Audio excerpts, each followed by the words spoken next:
तो अब हम जानते हैं कि रिपोर्ट्स को कैसे हम जनरेट करेंगे। अब यहाँ पर कोई भी हमारी रिपोर्ट होगी, उसके लिए हम आ जाएंगे डिस्प्ले के अंदर। जो भी हम रिपोर्ट जनरेट करेंगे, हमारी सारी रिपोर्ट यहीं से जनरेट होगी। सबसे पहली हम रिपोर्ट देखते हैं, जो भी हमने स्टॉक परचेज किए हैं, यानी जो भी शेयर्स अभी हमारे पास करंटली हैं, जो हमारे पोर्टफोलियो के अंदर होंगे, उनको हम यहाँ पर कैसे देखेंगे। तो इसके लिए हम आ जाएंगे डिस्प्ले के अंदर, stock status, closing stock alphabetical and balances only को हम ओपन कर लेंगे। ऑल आइटम हम सिलेक्ट करेंगे। जो भी आज की डेट होगी उसको हम यहाँ पर बता देंगे।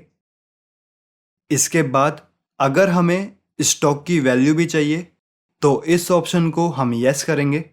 Show values of item, okay के ऊपर हम क्लिक करेंगे। जो स्टॉक हमारे पोर्टफोलियो के अंदर होंगे, उनकी जो भी वैल्यू होगी, एग्जैक्ट वही फिगर हमको यहाँ पर शो होगी।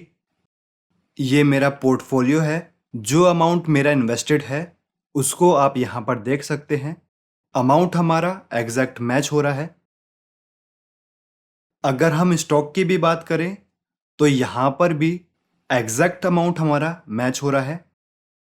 अब जैसे यहाँ पर हम देखना चाहते हैं कि किस स्टॉक के अंदर हमने सबसे ज़्यादा अमाउंट इन्वेस्ट कर रखा है, तो हम यहाँ पर अमाउंट के ऊपर क्लिक करेंगे। डेटा हमारा शॉर्ट हो जाएगा। तो सबसे कम जो अमाउंट है वो हमने इस स्टॉक के अंदर इन्वेस्ट किया है, और जिस स्टॉक के अंदर हमने सबसे ज़्यादा अमाउंट इन्वेस्ट किया हुआ है वो ये वाला स्टॉक है। इसके बाद अब अगर हम किसी भी स्टॉक के ऊपर क्लिक करते हैं, एग्जाम्पल के लिए जैसे ये टाटा स्टील है, इसके ऊपर हम एंटर प्रेस करेंगे तो इसकी जो डिटेल्स हैं वो ओपन हो जाएंगी। जो हमने स्टॉक सेल या परचेज किया होगा उसकी डिटेल यहाँ पर आ जाएगी। अभी जैसे यहाँ पर हम देखते हैं, यहाँ पर एंट्री शो हो रही है 22/9 के अंदर हमने टाटा स्टील को परचेज किया है। 40 स्टॉक हमने परचेज किए हैं। जो अमाउंट हमारा इन्वेस्ट होगा उसको हम यहाँ पर देख सकते हैं।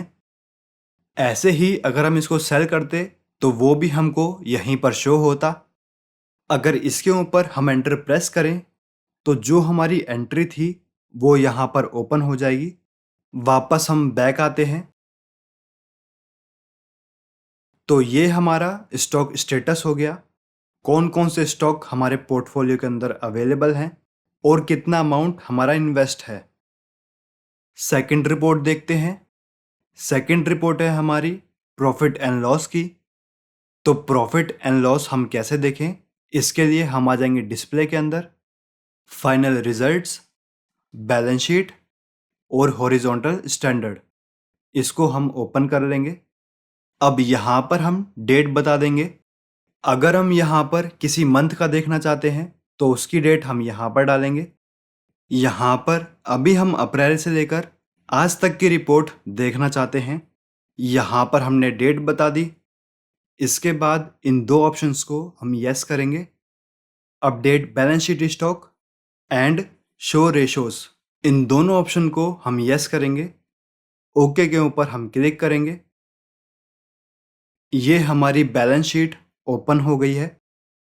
अब अगर हमारा प्रॉफिट हो रहा होगा तो वो यहाँ पर शो होगा। अगर लॉस होता है तो वो इस साइड शो होगा। इसके बाद हम यहाँ पर आ जाएंगे करंट असेट्स, इसको हम ओपन कर लेंगे। यहाँ पर हमको दो अकाउंट शो हो रहे हैं। पहला है कैश इन हैंड और दूसरा है स्टॉक इन हैंड। तो स्टॉक इन हैंड के अंदर जो इससे पहले अभी हमने रिपोर्ट चेक करी थी, स्टॉक स्टेटस वाली, जो स्टॉक की वैल्यू वहाँ पर शो होगी, यहाँ पर सिर्फ वही वैल्यू हमको शो हो रही है। इसके बाद हम यहाँ पर आ जाते हैं कैश इन हैंड, इसके ऊपर हम एंटर प्रेस करेंगे तो यहाँ पर हमको शो हो रहा है स्टॉक ब्रोकर अकाउंट, यानी यहाँ पर हमको शो हो रहा है डीमैट अकाउंट का बैलेंस। जो बैलेंस आपके डीमैट अकाउंट के अंदर होगा वही सेम बैलेंस हमको यहाँ पर शो होगा। एस्केप की प्रेस करते हुए हम बैक आ जाएंगे। इसके बाद यहाँ पर हमको शो हो रहा है प्रॉफिट फॉर द पीरियड। अगर यहाँ पर हमको लॉस शो होता तो हम उसके ऊपर आते और एंटर प्रेस करते। अब ये हमारा ओपन हुआ है प्रॉफिट एंड लॉस अकाउंट। यहाँ पर हमको क्या क्या शो होता है, तो जो हमने डेट बताई है उस डेट के बीच में हमने इतने की परचेज की है। यहाँ पर हमको सेल शो हो रही है, कितने के स्टॉक हमने सेल करे हैं। जो हमारे पास बैलेंस स्टॉक है वो हमको यहाँ पर शो हो रहा है। सेल परचेज की एडजस्टमेंट होने के बाद जो हमारे पास प्रॉफिट आया है वो इतने का है। अब इस प्रॉफिट में से जो हमारे एक्सपेंसेस हैं like AMC charges, DP charges, बाकी जो और अदर चार्जेस हमें चार्ज होते हैं वो जब इसमें से लेस हो जाएंगे तो हमारे पास नेट प्रॉफिट आ जाएगा। तो जो हमको एक्सपेंस लगे उनको देखने के लिए हम एक्सपेंस के अंदर आ जाएंगे, एंटर हम प्रेस करेंगे, ये ओपन हो जाएगा। अब जो जो चार्जेस हमें लगे हैं वो सब हमको यहाँ पर शो होंगे। इन सब की एडजस्टमेंट प्रॉफिट में होने के बाद हमारे पास नेट प्रॉफिट निकल कर आ जाता है। तो नेट प्रॉफिट हमारा यहाँ पर शो हो रहा है। अब एक बार वापस से हम एक्सपेंस को ओपन करते हैं। यहाँ पर हम देखेंगे कि जो भी हमारे एक्सपेंसेस हैं सारे एक्सपेंसेस हमारे डेबिट साइड शो हो रहे हैं। यहाँ पर सिर्फ जो हमारा ब्रोकरेज ऑन सेल है वो क्रेडिट साइड शो हो रहा है। तो इस एक्सपेंस को भी हम डेबिट साइड लेकर के आएंगे। इसको डेबिट साइड लाने के लिए हम एक एंट्री पास करेंगे। सबसे पहले हम कंट्रोल एल प्रेस करेंगे। किसी भी अकाउंट को ओपन करने के लिए हम ये शॉर्टकट की यूज़ करते हैं। यहाँ पर हम अकाउंट का नाम बता देंगे। अभी हमको ओपन करना है ब्रोकरेज ऑन सेल। ओके के ऊपर हम क्लिक करेंगे, अकाउंट हमारा ओपन हो जाएगा। अब यहाँ पर हमारे पास दो एंट्री हैं फायर्स अकाउंट की और दो एंट्री हैं जीरोदा अकाउंट की। यहाँ पर हम जीरोदा वाली एंट्री को पकड़ते हैं। अब जो एंट्री मैं आपको बता रहा हूँ इसको आप चाहें हर सेल एंट्री के बाद कर सकते हैं या फिर मंथ एंड में इस एंट्री को आप एक बार कर सकते हैं। एंट्री क्या रहेगी, हम शॉर्टकट की प्रेस करेंगे ऑल्ट F7। ये जर्नल वाउचर हमारा ओपन हो जाएगा। मैं अपनी बात करूं तो मैं सेम डे के अंदर ही एंट्री को पास कर देता हूं। तो स्टॉक को हमने सेल किया था 7 तारीख को, तो इस एंट्री को भी मैं 7 तारीख को ही पास कर रहा हूं। तो यहाँ पर हमने डेट बता दी। एंटर प्रेस करते हुए हम यहाँ पर आ जाएंगे। यहाँ पर हम डेबिट करेंगे ब्रोकरेज ऑन सेल को। जो ब्रोकरेज हमने सेल वाउचर के अंदर बताई होगी उसको यहाँ पर हम डबल कर कर डाल देंगे। एंटर प्रेस करते हुए हम आगे बढ़ेंगे। यहाँ पर हम क्रेडिट करेंगे जीरोदा अकाउंट को। इस एंट्री को हम सेव कर देंगे। अब एक बार हम जीरोदा अकाउंट को ओपन करते हैं।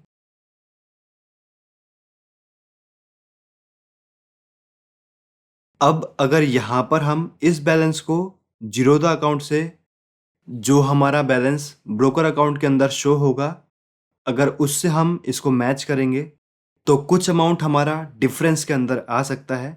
जो हमारा डिफरेंस होगा वो ज़्यादा बड़ा नहीं होगा।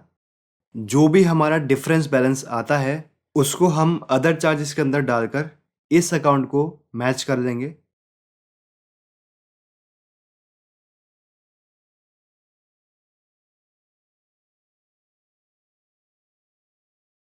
अभी जैसे यहाँ पर मैं आपको दिखाता हूँ जो हमारा परचेज के ऊपर ब्रोकरेज लगा है वो है 81 रुपये 80 पैसे। ये अमाउंट है 1 अप्रैल से लेके अभी तक का। तो मैंने जब से अकाउंट ओपन किया है तब से मैं कितनी ब्रोकरेज पे कर चुका हूँ परचेज के ऊपर, हम उसको चेक करते हैं। कंट्रोल एल हम प्रेस करते हैं। तो किसी लेजर को अगर हमें चेक करना है तो उसके लिए हम शॉर्टकट की प्रेस करते हैं कंट्रोल एल। यहाँ पर मैं डालता हूँ ब्रोकरेज ऑन परचेज। यहाँ पर मैंने डेट बता दी 1 अप्रैल 2019 से रिपोर्ट हमको शो हो जाए कि हमने कितना अमाउंट ब्रोकरेज के ऊपर स्पेंड किया है। ओके के ऊपर हम प्रेस करेंगे तो यहाँ पर हमको शो हो रहा है 1879 रुपये 65 पैसे। इतना अमाउंट हम पे कर चुके हैं। इतना ब्रोकरेज हम खाली परचेज के ऊपर पे कर चुके हैं। जब हमने स्टॉक को सेल किया होगा तब भी हमने ब्रोकरेज पे किया होगा, उसको भी हम ऐसे ही चेक कर लेते हैं।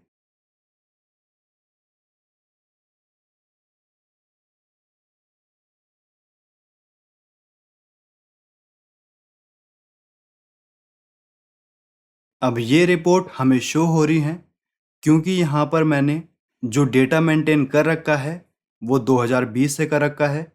जिस डेट से आगे का डेटा आप मेंटेन करेंगे उस डेट से आपको भी रिपोर्ट ऐसे ही शो होने लगेंगी। तो ये बात हो गई हमारी प्रॉफिट एंड लॉस के बारे में।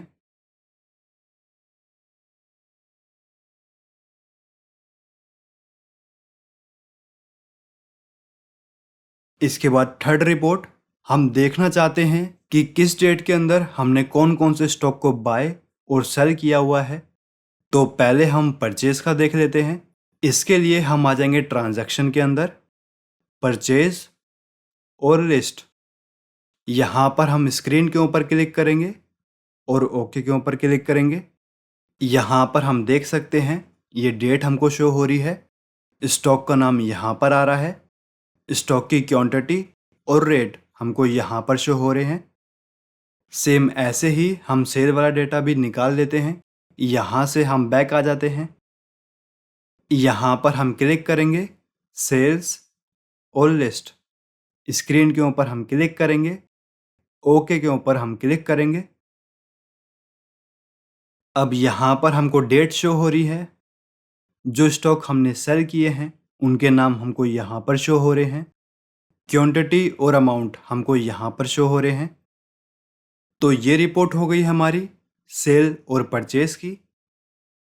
इसके बाद नेक्स्ट जो हमारी रिपोर्ट है उस रिपोर्ट के अंदर हम देखेंगे जो हमने स्टॉक को बाय और सेल किया है तो स्टॉक के ऊपर हमको कितना प्रॉफिट या लॉस हुआ है।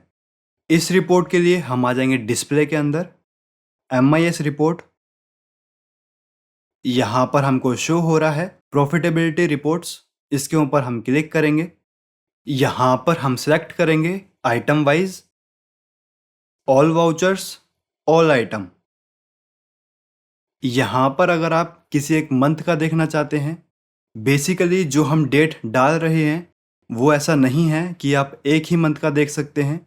जिस भी डेट से लेके जिस भी डेट तक का डेटा अगर आपको देखना है उसको आप यहाँ पर देख सकते हैं।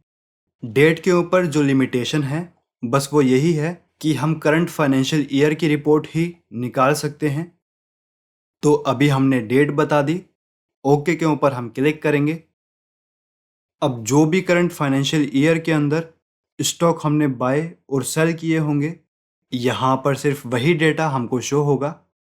यहाँ पर जो स्टॉक सिर्फ हमने बाय किए हैं उनके आगे यहाँ पर जीरो शो हो रहा है। यहाँ पर जीरो इसलिए शो हो रहा है क्योंकि हमने सिर्फ इनको बाय किया है, इनको हमने सेल नहीं किया है। जिन स्टॉक को हम सेल करेंगे उनके आगे हमको यहाँ पर परसेंटेज शो होगी। अभी जैसे गोदरेज प्रॉपर्टीज़ हैं, इसके अंदर हमने 14% प्रॉफिट बुक किया है। जो प्रॉफिट का अमाउंट है वो यहाँ पर शो हो रहा है। इसके बाद जो हमारा नेक्स्ट स्टॉक है वो है जियो फाइनेंशियल सर्विसेज। इसके अंदर भी हमने 13% प्रॉफिट बुक किया है।